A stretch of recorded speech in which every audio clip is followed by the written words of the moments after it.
Brought to you by TechnoSpark 20 series smartphones. इस किसान परिवार की बेटी ही है वो, उन्हें बताना नहीं पड़ेगा कि क्या बनाते हैं। तस्वीरें हैं मध्य प्रदेश के छिंदवाड़ा लोकसभा क्षेत्र की, जहां पर अब बीजेपी प्रत्याशी विवेक बंटी साहू की पत्नी शालिनी साहू सड़कों पर निकल गई है अपने पति विवेक बंटी साहू के लिए वोट मांगने के लिए।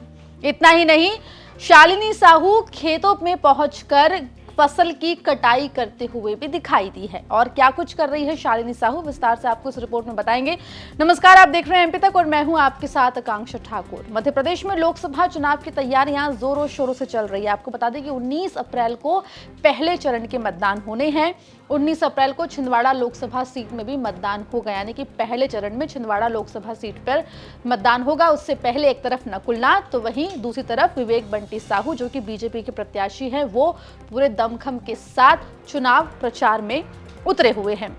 पिछले दिनों आपने एक तस्वीर देखी होगी जिसमें नकुलनाथ की पत्नी प्रिया नाथ खेतों में पहुंचकर महिलाओं के साथ बातचीत करती हुई दिखाई दी। इतना ही नहीं, वो गेहूं की फसल काटती हुई भी दिखाई दी थी।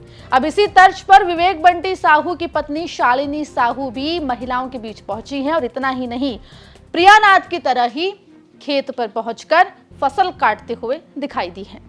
आपको बता दें कि नकुलनाथ के प्रतिद्वंदी बीजेपी उम्मीदवार विवेक बंटी साहू की पत्नी शालिनी साहू आदिवासी अंचल जुन्नारदेव ब्लॉक अपने पति बंटी साहू के लिए वोट मांगने के लिए पहुंची थी। इस दौरान वो एक किसान के खेत में पहुंची, जहां पर गेहूं की फसल काटी जा रही थी।